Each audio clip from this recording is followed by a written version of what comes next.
लोकसभा चुनाव का बिगुल बज चुका है और 19 अप्रैल को होने वाले पहले चरण के मतदान के लिए अनेक मुख्य राजनीतिक दल के उम्मीदवारों के साथ अनेक निर्दलीय उम्मीदवारों ने नामांकन भर दिया है। वहीं ये समाचार लिखे जाने तक महाविकास आघाड़ी के सीटों के बंटवारे को लेकर अभी भी खींचतान जारी है, क्योंकि शिवसेना उद्धव ठाकरे गुट के हाईकमान स्वयं उद्धव ठाकरे द्वारा 2 सीटों के लिए उम्मीदवारों के नामों की घोषणा किए जाने पर विरोधी पक्ष नेता विजय वडेट्टीवार ने नाराजगी व्यक्त करते हुए अपनी प्रतिक्रिया व्यक्त करते हुए कहा है कि उद्धव ठाकरे ने महाविकास आघाड़ी के युति का धर्म का पालन करना चाहिए था। तो सुनिए इस संदर्भ में उन्होंने क्या कहा स्वयं उन्हीं की जुबानी। महाविकास आघाडीच्या जागांच्या बैठकीतील निर्णय अंतिम होणे बाकी असताना आणि पुन्हा उद्धव ठाकरेजी साहेब आणि शरद पवार साहेब आणि काँग्रेस या महाविकास आघाडीची बैठक आणि चर्चा ही संपली नसताना उद्धवजी ठाकरे यांनी ज्या 2 जागावर उमेदवार घोषित केलेला आहे, थोडासा आघाडीचा धर्म जर पाडला असता तर नक्कीच आपल्याला त्याचा आनंद झाला असता। शेवट तीनही पक्ष मिळून अंतिम निर्णय घ्यायचा असतो आणि चर्चा संपली नाही, चर्चा सुरू आहे। अशा स्थितीमध्ये उमेदवार घोषित करणं हे थोडा आघाडी धर्माला निश्चितपणे थोडा गालबोट लावल्याच्या सारखं मला वाटतं। यावर त्यांनी जर पुनर्विचार केला तर सगळे तीनही पक्ष मिळून खुल्या मनाने या निवडणुका आपल्याला पार पाडता आल्या असत्या। वहीं दूसरी ओर वंचित बहुजन आघाड़ी के प्रकाश आंबेडकर के निर्णय पर भी उन्होंने अपनी प्रतिक्रिया देते हुए कहा कि प्रकाश आंबेडकर ने अपने निर्णय पर पुनर्विचार करना चाहिए और हमें एकत्र होकर लड़ना चाहिए, वरना इसका फायदा अप्रत्यक्ष रूप से भाजपा को होगा। तो सुनिए इस संबंध में उन्होंने क्या कहा है। प्रकाश आंबेडकर साहेबांना 5 जागेंच्या संदर्भात देण्याची चर्चा महाविकास आघाडीमध्ये झाली।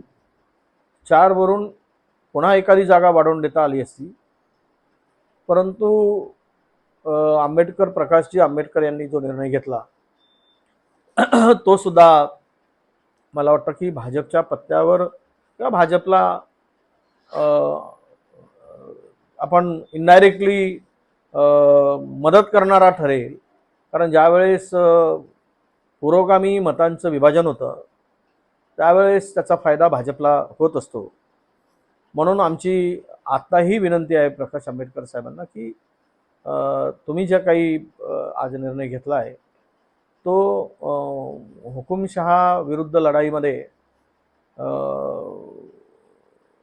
आपण कमजोर होण्यासाठी घेतला का, हाही प्रश्न नक्की लोकांच्या मनामध्ये आहे।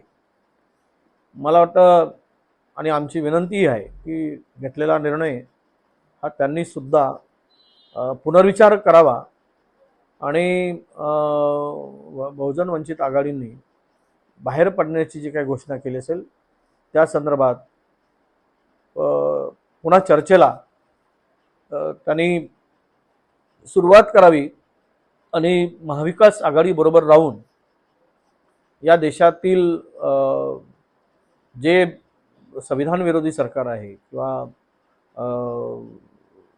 हुकुमशाही वृत्तीचं सरकार आहे, या सरकारचं अधपतन करण्यासाठी जर सोबत राहिले तर नक्की आनंद होईल, अशी आमची त्यांना विनंती आहे।